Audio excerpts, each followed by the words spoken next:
I am done defending Shakur Stevenson for everybody here. I'm sitting here looking like a goofball. Well, actually, if you pay attention, Shakur Stevenson's actually pretty skilled. No, I'm done. I'm not explaining it to anybody anymore. Shakur Stevenson just got done with a stinker of a win.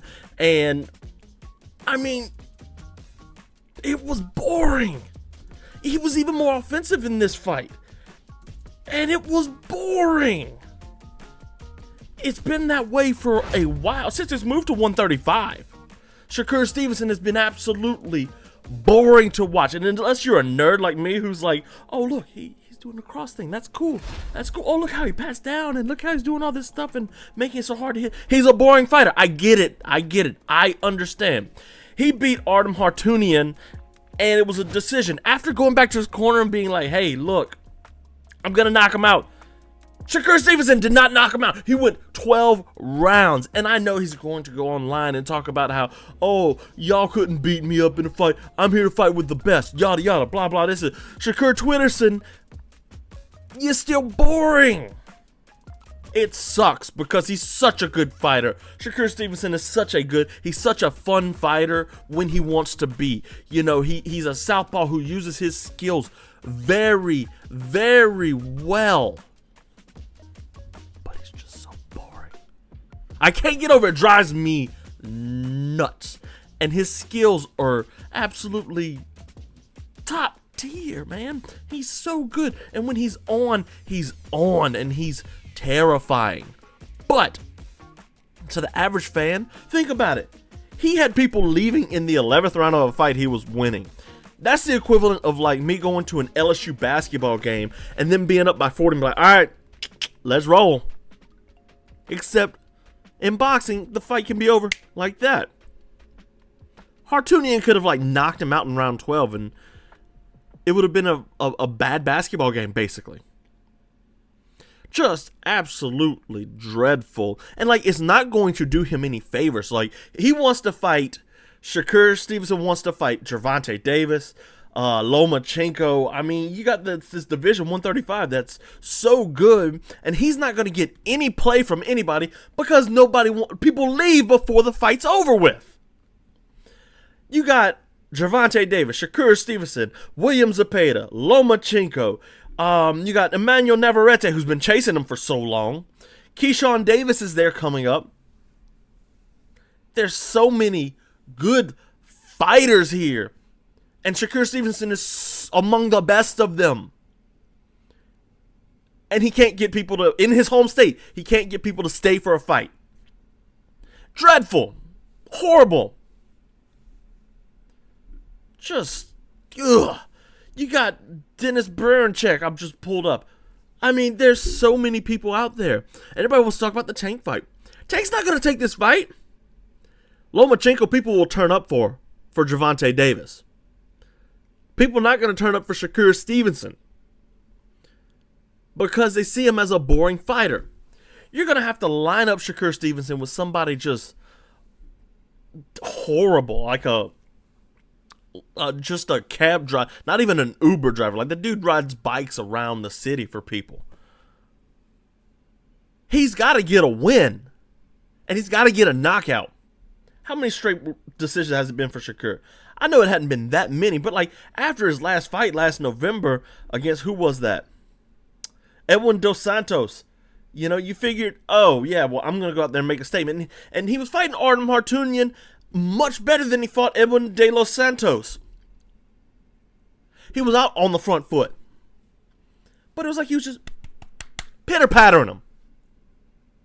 It just makes me so mad. His last knockout was in 2023, April specifically, when he knocked out Yoshino in round 6. He took Conceico, we'll be talking about Robson Conceico in a little bit, to a decision. And Oscar Valdez to a decision. TKO Jamel Herring. Like, he could knock people out. But man, I just don't understand why he doesn't get this through his head. Like, yeah, I'm going to be a defensive fighter. But he's not doing the things like he wants to be Floyd Mayweather. He's not doing the things like Floyd Mayweather does. He doesn't do it. Floyd's in the shoulder roll, and you know, you got Shakur. He's doing all the defensive stuff for it, but he's not, boom, coming with a right. And that would, or coming with a left, I should say, because he's a southpaw. And that would be a magnificent addition to his arsenal. He likes to fight on the inside, but he can't seem to figure out how to fight to kill. He had Artem Harutyunyan hurt to the body, and he still couldn't seem to find the finish. What is going on? It's just frustrating, and I spent so long ranting on it just now. Like, I don't know what else to say. His defense, though, is incredible. Don't get me wrong. Like I said at the top, I'm not going to defend him anymore. But man, he is great. He's a great fighter. He's great defensively. And the big thing that I took away from this fight, obviously we talk about the outside foot advantage with Shakur Stevenson being a southpaw. And against Conceico, he showed a lot of that. But this fight showed, like, I mean, he's done this for forever, right? He's done the whole defensive thing, but he's a southpaw, so his right hand's forward. And he keeps the thing right here, the left hand low, or no, I'm sorry, he's got it the other way. And then he blocks like this, so he's doing a cross V to block the cross coming to him. He's blocking the body shot here. He's shoulder rolling with it. He just doesn't have that I don't know, man. Like, it's weird. But his defense, he does a good job of crowding the lane. So imagine me and you are face to face with each other, and I'm trying to punch you, boom, right up the middle. Boom, I'm trying to go up the middle. I'm, boom, trying to go around the side. What Shakur Stevenson is so good at, and this will play later into the episode here what I'm talking about, but what Shakur Stevenson is so good at is making you miss. And he makes you miss all fight. He doesn't stop. We've seen him go on decisions, so we know he's going to go the distance.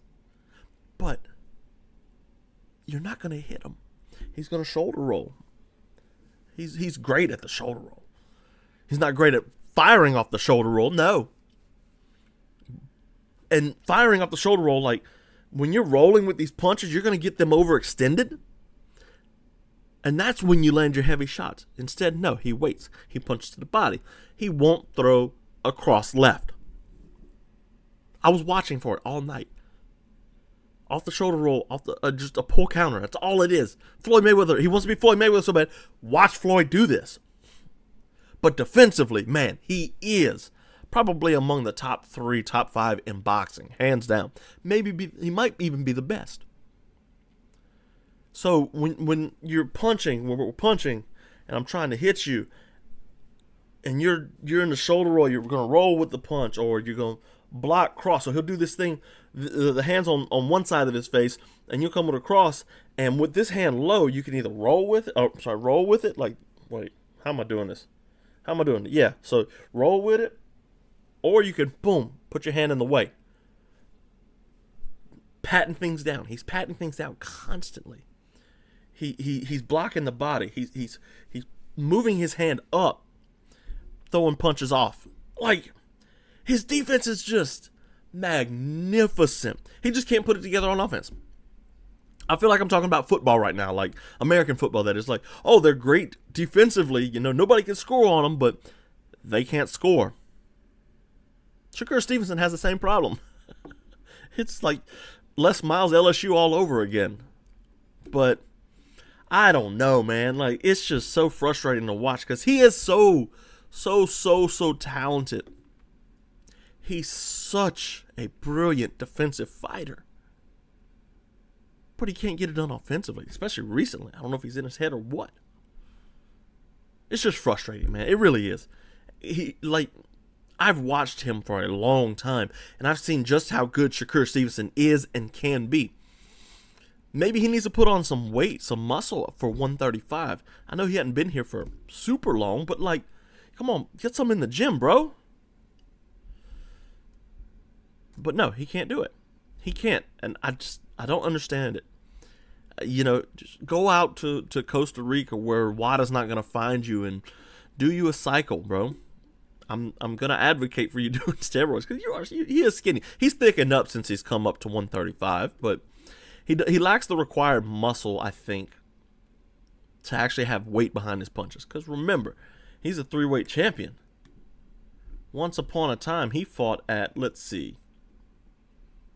Let's find a good one. At featherweight, that was a long time ago. That was in 2019. He's grown into his weight now. But yeah, he's such a brilliant fighter, man. And I just can't get over the fact that he can't finish, He's such a good defensive fighter, and we just need to put it together a little bit. And God forbid he puts it together, because then there's going to be some problems. At the top of the division, we got Gervonta Davis, Vasyl Lomachenko. That's your two best. And then you got William Zepeda. That's there too. And I don't quite know where I sit with him, even though he got a 3rd-round knockout this weekend. How do I put this? Y'all are going to flame me now. I'm here for it. I think Shakur Stevenson is a very, very hard matchup for Gervonta Davis, but not Vasyl Lomachenko. Okay? So both of them, all 3 of these guys are southpaws. The 3 best in the division are southpaws, meaning the right hand's forward if you are new to boxing whatsoever. So you're going to see an open stance matchup from it, as opposed to the outside foot advantage, the closed mirror stance that you always see with all 3 of these guys. And the only person I've seen convincingly do it against a high-level opponent is Vasyl Lomachenko. Lomachenko's got the speed. He's got the technical abilities. He's got everything you want in a fighter to take on these top-level matchups. And we've seen him fight the best of the best. We haven't seen Shakur fight the best of the best at 135. Sure, he beat Oscar Valdez. Sure, he's got wins over like those kind of guys. But he hasn't beat the best of the best at 135. We've seen Lomachenko beat the best of the best. We've seen Tank beat Ryan Garcia. Garcia's no Lomachenko. And I'm not going to say... So I actually think Lomachenko's a easier matchup for Tank than it is for Shakur. So styles make fights. Okay? Styles make fights. And I think Shakur Stevenson's defense gives Lomachenko less problems. Lomachenko doesn't have a problem with defensive fighters.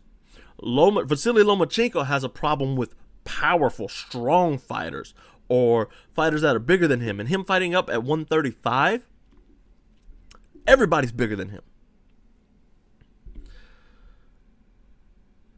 I don't see Shakur Stevenson's power. Like, Lomachenko's not going to care about it. I see it more as the defensive mastermind's going to deny Gervonta Davis what he wants, and that's to land clean, land flush. Now, you're either the faster or the slower fighter in a fight, right? There's no, oh, he's almost as fast. Like, I'm faster than you. I'm going to land. I'm going to get there first. There's that question. Like, is Gervonta Davis faster than Shakur Stevenson? Because if he is, he'll be able to connect. He'll land that left hook. That's my right, but you know what I mean. That left hook as he's shoulder rolling, possibly, or an uppercut or something. Or, if he's not the faster fighter, Shakur Stevenson will just point him up all night, and it'll be a frustrating night to watch. Really boring. Like, man, he didn't let Tank Davis do what he needed to do. And I think the broadcast nailed it when they're like, they're used to MMA fights. They want blood. They want knockout. And, you know, when dealing with these fans, like Muhammad Ali, for example, I got a book called The Greatest. I don't have it with me right here, but Ali talked about after fighting Jimmy Young, like, he was booed in the crowd because, like, everybody could tell, like, he didn't want to be in it. Link to this book's in the bio, by the way. Go copy of that because it's a really good read. But Muhammad Ali had to deal with these fans booing him, and he had to deal with fans booing him a lot, you know, because he you got to remember the time frame Muhammad Ali's in. It was the 60s, civil rights was going on. He was very outspoken. He was a black man. He was, you know, denying the war in Vietnam. He was Muslim. Everything was stacked against Muhammad Ali and the fans loving him, and he had to deal with people hating him for so long. And he goes out and he puts on a stinker against Young. Comes back and he has to fight Ken Norton a fight and a half later. And he does. He beats Ken Norton. But yeah, Shakur's got to deal with that. And fans are going to boo him. They're always going to boo him because he's boring until he's not. And if he goes out there and does something crazy like, I don't know, finish Tank Davis, which will be, boom, mind-blowing, right? What else can you say? So yeah, disappointing from Shakur, especially after like the third or fourth round when he went back. So yeah, I'm going to knock him out. I got him here. And he just like lets him off the hook. Really frustrating. But overall, it's a good win. He's not getting the Tank fight. He might fight William Zepeda because Oscar De La Hoya is like desperate to have William Zepeda fight somebody meaningful. He just got a knockout, third round knockout. I mentioned it earlier. Zepeda's fun. Lots of offensive output. Let's see how that offensive output works. So yeah, I wouldn't mind seeing Zepeda. That would be kind of fun.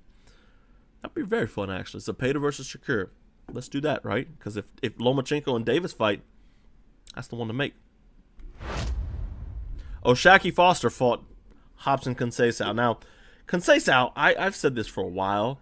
He's a tough fight for anyone. Let me pull up his box rec because, man, he really has put on some very tough performances. So, obviously, Shakur Stevenson looked very subpar against him. Oscar Valdez beat him pretty convincingly, it seems like. Yeah, I don't remember that fight too well. But Shakur Stevenson, he missed weight for that fight, so it's like, Conceico might not be terrible, but Shakur beat him, and now Conceico comes up and he fights Emmanuel Navarrete. He was knocked down twice in that fight, and a banger of a fight went to a draw, majority decision. Couple fights later, now he's fighting Shakur Foster. He beats Shakur Foster, except he doesn't. Shakur Foster was robbed. I've said it a long time. Conceico's a tough fighter, but Shakur Foster won that fight. Horrible decision. One of the worst I've ever seen. But as a defensive fighter like Shakur Foster is, what do you expect? What do you expect? You're backing up the whole time. The judges, all they see is this man coming forward. And Robson Conceico came forward the whole time. Undefeated. One of the brighter prospects in his division. I mean, super featherweight is great, right? It's a fun fight. It's a fun division, I mean. And now Shakur Foster wants to go backwards the entire time. Sucks, man, because you got Oscar Valdez in that division looking for do some stuff. Rikishi, yeah, he's number 1 on BoxRec. Yeah, who's the champions in this division? Because I haven't looked at that one in forever. Let's see here.